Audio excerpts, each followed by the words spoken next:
ہمارے چینل میں خوش آمدید۔ میری روزے دار بیٹی اور جنات کی افطاری، ہوش اڑا دینے والی سچی خوفناک کہانی۔ میں ہاتھ میں غبارے اور بچوں کے کھلونے لے کر گھر سے نکل رہا تھا۔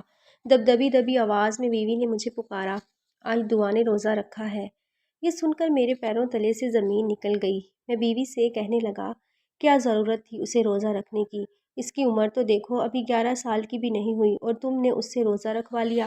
گھر میں 1 روپیہ بھی نہیں ہے، کیا وہ بچی پانی سے روزہ کھولے گی؟ بیوی کی آنکھوں میں آنسو آ گئے اور پھر کہنے لگی، اس نے بڑے شوق سے روزہ رکھا ہے، تبھی تو آپ کو روکا ہے، اس کے خوابوں کو ٹوٹنے نہ دینا۔ کہہ رہی تھی، امی افطاری پہ میرے لیے فروٹ چاٹ اور میٹھا شربت بھی بنانا۔ اب اس معصوم کو میں کیسے سمجھاؤں کہ اس کے باپ کے پاس تو پھوٹی کوڑی بھی نہیں۔ میری بیوی روتے روتے گھر کا حال بتا رہی تھی، جبکہ میں غمگین چہرہ لیے گھر سے باہر آ گیا۔ میرا نام شرافت علی ہے۔ میرا تعلق ایک انتہائی غریب گھرانے سے تھا۔ میرا ایک ہاتھ کام نہیں کرتا تھا، اس لیے میں ایک معذور انسان تھا۔ بچوں کے غبارے، چند چھوٹے موٹے کھلونے بیچ کر اپنے گھر کا گزر بسر کرتا تھا۔ 10 سال کے بعد میرے ہاں ایک بیٹی نے جنم لیا تھا، جو میری اور میری بیوی کی آنکھوں کا تارا تھی۔ اس کا نام میں نے دعا رکھا۔ اس کی ہر خواہش پوری کرنے کا خواب دیکھا تھا، لیکن غربت نے مجھے اس کی اجازت نہ دی۔ اب وہ 11 سال کی ہو گئی تھی۔ بڑے شوق سے اس سال اپنی ماں سے کہنے لگی، امی میں بھی روزہ رکھوں گی تاکہ مجھے بھی عادت پڑ جائے۔ میں اپنی معصوم بیٹی کو کیسے سمجھاتا کہ غریبوں کا تو ہر روزہ ہی روزہ ہوتا ہے، انہیں معلوم ہوتا ہے کہ آج گھر میں فاقے کرنے ہیں، اس لیے ہم دونوں میاں بیوی بھوکے رہ لیتے تھے، لیکن اپنی بیٹی کو کبھی بھی بھوکا نہ سلایا کرتے۔ لیکن آج تو گھر میں 1 روپیہ بھی نہ تھا۔ اس نے بڑے شوق سے روزہ تو رکھ لیا، لیکن میں اپنے گردے کے مرض کی وجہ سے روزہ نہ رکھ پاتا تھا۔ میری بیوی بھی روزے رکھتی تھی، لیکن وہ بڑی صابر و شاکر عورت تھی، اس لیے کبھی بھی مجھ سے کسی بڑی خواہش کا مطالبہ نہ کیا تھا۔ لیکن آج اس کی بات نے میرے ہوش گم کر دیے تھے، جب وہ کہنے لگی کہ میری چھوٹی سی بیٹی نے روزہ رکھا ہے۔ غضب کی گرمی ہو رہی تھی، لیکن ایسے میں ایک بھی کھلونا صبح سے فروخت نہ ہوا تھا، جبکہ آج گاہک کے انتظار میں میری آنکھیں بھیگی جا رہی تھی۔ کھڑے کھڑے تھک گیا تو وہیں گھبرا کر ایک درخت کے نیچے بیٹھ گیا۔ ایک ہاتھ تو بالکل بھی کام نہیں کرتا تھا۔ یہ بالکل سنسان راستہ تھا، یہاں سے کوئی بھی گزرتا نہ تھا۔ بار بار یہ خیال آ رہا تھا کہ میری معصوم بیٹی جب پانی سے روزہ کھولے گی تو اس کے دل پر کیا گزرے گی۔ یہی سوچ کر میری آنکھوں سے 2 آنسو گرے اور زمین پر جا گرے، لیکن تبھی خوشبو کا تیز جھونکا میری ناک سے ٹکرایا۔ میں نے گھبرا کر ادھر ادھر دیکھا، یہاں تو کوئی بھی نہیں تھا۔ پھر یہ خوشبو کہاں سے آ رہی ہے؟ لیکن اچانک ہی سفید لباس پہنے ایک آدمی میرے برابر میں آ کر بیٹھ گیا۔ میں حیران تھا کہ یہ کون ہے؟ اس کے وجود سے عجیب سی خوشبو کہاں سے اٹھ رہی ہے؟ کیا ہوا؟ میں آپ کو دیکھ رہا ہوں، کب سے آپ روئے جا رہے ہیں، کوئی پریشانی ہے کیا؟ اس کی آواز میں اتنی نرمی تھی کہ میں اپنے آنسوؤں پر قابو ہی نہ رکھ سکا۔ روتے ہوئے اس آدمی سے کہنے لگا، بس صاحب جی، اسی بات پر پریشان ہوں کہ آج میری چھوٹی بیٹی نے روزہ رکھا ہے، لیکن گھر میں کچھ بھی نہیں، اللہ ہی کوئی بندوبست کرے گا۔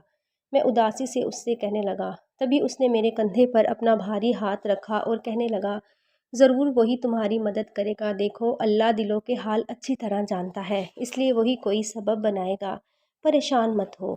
مجھے تسلی دے کر وہ میرے پاس سے اٹھ کر چلا گیا۔ میں کافی دیر تک اپنے اس آس پاس بکھری اس کی خوشبو محسوس کرتا رہا۔ قسمت کی بات تو یہ تھی کہ آج میرے پاس پھوٹی کوڑی بھی نہ تھی، اس لیے خالی جیب لیے گھر گیا تو روزہ کھلنے میں صرف آدھا گھنٹہ رہتا تھا۔ دعا بار بار منتظر نظروں سے کچن کی طرف دیکھتی کہ ماں اس کے لیے افطاری کی مزیدار چیزیں تیار کرے گی، لیکن سوائے چینی کے کچھ بھی گھر میں موجود نہ تھا۔ اس کی ماں نے جگ میں شربت بنا دیا۔ دونوں میاں بیوی ہم خاموش بیٹھے تھے، لیکن دعا بھی جیسے گھر کے حالات سمجھ رہی تھی، اس لیے اس نے اپنی زبان سے ایک لفظ بھی نہ کہا تھا۔ حالانکہ میری معصوم بیٹی کا روزہ رکھ کر چہرہ اتر گیا تھا، لیکن وہ بڑی ہمت اور صبر کا مظاہرہ کر رہی تھی۔ لیکن تھوڑی ہی دیر بعد دروازے پر دستک ہوئی۔ جیسے ہی میں نے دروازہ کھولا تو حیران رہ گیا۔ سامنے سفید لباس پہنے ایک پر نور چہرے والا آدمی کھڑا تھا۔ اس آدمی کو میں کیسے بھول جاتا؟ ابھی دوپہر میں ہی تو یہ میرے پاس آ کر بیٹھا تھا۔ یہ آپ کے لیے افطاری ہے، آپ کی بیٹی نے آج روزہ رکھا ہے، اس لیے میں نے بے یقینی سے اس کے چہرے کی طرف دیکھا تو اس نے مسکرا کر وہ تھال میرے ہاتھ میں تھما دیا۔ پھر اس نے ایک لال رنگ کا باکس جس پر چمکیلا کاغذ لگا ہوا تھا وہ میرے ہاتھ پر رکھا اور سرگوشی میں کہنے لگا، یہ اپنی طرف سے اپنی بیٹی کو دے دینا، وہ خوش ہو جائے گی۔ سرگوشی میں کہتا وہ میرے سامنے سے غائب ہو گیا۔ میں افطاری سے بھرا ہوا تھال لے کر اندر آیا۔ چپکے سے میں نے وہ لال رنگ کا باکس اپنے پاس چھپا لیا تھا۔ جیسے ہی میں نے اس افطاری پر سے کپڑا ہٹا کر دیکھا تو حیران رہ گیا۔ لذیذ خوشبودار کھانا، دعا کی پسند کی ساری ہی چیزیں اس بڑی سی تھالی میں موجود تھیں۔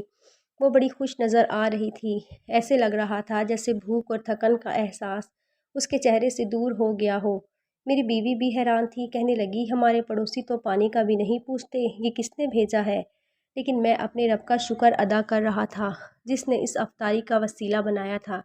لیکن شکر تھا کہ میرے بیٹے نے اپنا روزہ شاندار طریقے سے کھول لیا تھا۔ پھر جیسے ہی روزہ کھول کر وہ اٹھنے لگی، میں نے اسے پکارا اور کہنے لگا، دعا اپنا انعام تو لے لو، آج میری بیٹی نے اپنا پہلا روزہ رکھا ہے۔ اس نے خوشی خوشی ہاتھ بڑھایا تو میں نے وہ لال رنگ کا باکس اس کے ہاتھ پر رکھ دیا جس میں خود بھی نہیں جانتا تھا کہ اس میں کیا ہے۔ پھر جیسے ہی دعا نے وہ باکس کھولا تو میرے اور میری بیوی ہم دونوں کے ہوش اڑ گئے۔ اس میں 2 خوبصورت سونے کے قیمتی کنگن جگمگا رہے تھے۔ بیوی کی آنکھیں پھٹی کی پھٹی رہ گئی۔ وہ کہنے لگی، یہ سب کیسے ہوا؟ میں انجان لہجے میں کہنے لگا، باخدا مجھے بھی نہیں معلوم کہ اس آدمی نے مجھے اتنی قیمتی تحفہ کیسے دے دیا۔ کون آدمی، کون افطاری دے کر گیا تھا؟ میں اپنی بیوی سے کہنے لگا، میں خود نہیں جانتا، لیکن جیسے ہی رات کے 11 بجے اچانک ہی میں نے وہاں جانے کا فیصلہ کیا، اسی درخت کے نیچے جہاں پر وہ آدمی مجھے ملا تھا۔ تھوڑی دیر تک میں کھڑا رہا لیکن مجھے کوئی بھی یہاں پر دکھائی نہ دیا تھا۔ ابھی جانے کے لیے قدم بڑھائے ہی تھے کہ اچانک کسی نے میرے کندھے پر ہاتھ رکھا۔ میں گھبرا کر کہنے لگا، آپ ہی ہیں نا جس نے میری بیٹی کے لیے افطاری اور تحفہ بھجوایا تھا؟ وہ میری بات سن کر مسکرایا، پھر کہنے لگا، ہاں میں اس درخت پر ہی رہتا ہوں، میں ایک جنات ہوں۔ اس دن میں نے تمہیں روتے ہوئے دیکھ لیا تھا، اس لیے تمہاری مدد کرنے کا فیصلہ کیا۔ ہمارے اندر بھی دل دھڑکتا ہے، خدا نے ہمارا دل بھی نرم بنایا ہے، اس لیے تمہارے آنسو دیکھ کر مجھے بہت دکھ ہوا۔ اب جو تمہیں قیمتی تحفہ دیا ہے تم اس سے اپنا کوئی کام کر لینا، تمہارے حالات بدل جائیں گے۔ میں نے اس جن ذات کا بہت شکریہ ادا کیا کیونکہ وہ پھر سے اس درخت کے اندر غائب ہو گیا تھا۔ پھر دل میں سوچنے لگا کہ کاش اس جنات کی طرح انسان بھی انسانوں کا احساس کر لے تو کوئی بھی اپنے حالات کو لے کر دکھی نہ ہو، کیونکہ مدد کرنے کا جذبہ تو خدا نے ہر انسان کے اندر پیدا کیا ہے۔ کوئی بھی اسے محسوس کرتا ہے تو کوئی اپنے ضمیر کو مردہ کر لیتا ہے۔